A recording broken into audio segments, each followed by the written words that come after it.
इस चिंतन शिविर की इसके लिए ये बार बार बधाई के पात्र हैं।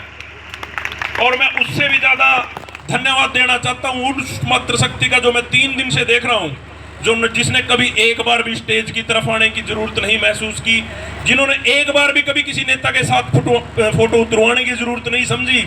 और मैं तो बड़ा हैरान हूं कि किसी भी नेता ने हमारे बीच में, जिसमें खुद भी हूं, उनसे जाकर ये नहीं पूछा कि आपने खाना खाया, आपने पानी पी। ये संगठन की असली ताकत है। जब तक ऐसे ऐसे लोग हमारे संगठन में रहेंगे तो संगठन को आगे बढ़ाने से कोई नहीं रोक सकता। वहां से संगठन शुरू होगा। मैं सभी साथियों से कहता हूं कि 3 दिन में इस चीज का प्रचार चल रहा है। ग्राम स्तर पर इकाई बनाई जाए, ब्लॉक स्तर पर इकाई बनाई जाए। जब तक इस तरह की मातृशक्ति, ऐसे ऐसे कार्यकर्ता आप लोग तैयार कर लोगे तो फिर संगठन को कोई भी पीछे नहीं हटा सकता। मेरा तो अनुरोध, और मैं बार बार फिर दिल की गहराइयों से उन लोगों का हार्दिक धन्यवाद देता हूं। वो पता नहीं ट्रेनों से आए हैं, पता नहीं वो बसों से आए हैं, हमारे जैसे लोग यहाँ धर्मशालाओं में जाकर ठहर रहे हैं, लेकिन 3 दिन से देख रहे हूँ यहीं पर इस चिलचिलाती धूप में, गर्मी में, पंखों के नीचे पड़कर इस शिविर को मजबूती देने का काम कर रहे हैं। मैंने तमस्तक और तालियां बजाकर मैं आप सभी से अनुरोध करूंगा कि इनकी हौसला अफजाई करें। किसान साथियों, लड़ाई लंबी है। 13 महीने जब दिल्ली के धरना मोर्चों पर बैठकर एक लड़ाई जीत कर आए थे, वो लड़ाई जीत कर नहीं आए थे।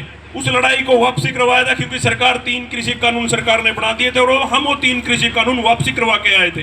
लड़ाई तब जीती मानी जाती अगर हम वहां से एमएसपी की गारंटी का कानून लेकर आते। उस आंदोलन से पहले सरदार गुरुनाम सिंह चढ़ूनी जी की रहनुमाई में पूरे देश में एक आंदोलन चला, कश्मीर से लेकर कन्याकुमारी तक की कर्जा मुक्ति और फसल के वाजिब दाम। जब उस मांग ने पूरे देश में एक जोर पकड़ा तो सरकार कोरोना काल में पिछले दरवाजे से 3 कृषि कानून लेकर आई और उस 3 कृषि कानूनों में 750 किसान भाइयों की शहादत देने का काम देश के किसानों ने किया। लेकिन हम वहां से लेकर आए तो सिर्फ मात्र 3 कृषि कानून जो सरकार ने वापसी किए। अब बात बड़ी है, अमेरिका के साथ जो ये समझौता होने जा रहा है, प्रधान जी ने आप लोगों से विस्तार में ये बात बताई। लड़ाई लंबी है, लेकिन लड़ाई इस तरह से नहीं जीती जा सकती। इसकी चिंतन शिविर में यहाँ के जो आयोजक साथी हैं, इनकी व्यवस्था में कोई कमी नहीं है, लेकिन जो हमारे पदाधिकारी हैं, जो बीच में कुछ साथी छोड़कर चले गए हैं, मैं तो उनसे भी कहूंगा कि अगर लड़ाई का ऐलान होगा तो कम से कम आपको घर बार त्यागना होगा। और मैं हरियाणा से मेरी बहन ममता कात्यान जी और ये अनीता सुदगण जी बैठी हैं।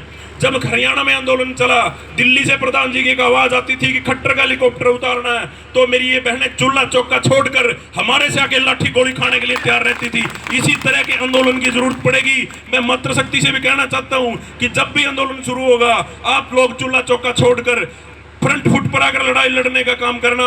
मैं ज्यादा बातें न कहते हुए सरदार गुरुनाम सिंह चढ़ूनी जी के बारे में एक ही बात कहूंगा कि वादे मुखालफत से मत डर इतना, ये हवाएं तो चलती हैं तुझे ऊंचा उठाने के लिए। जय जवान जय किसान।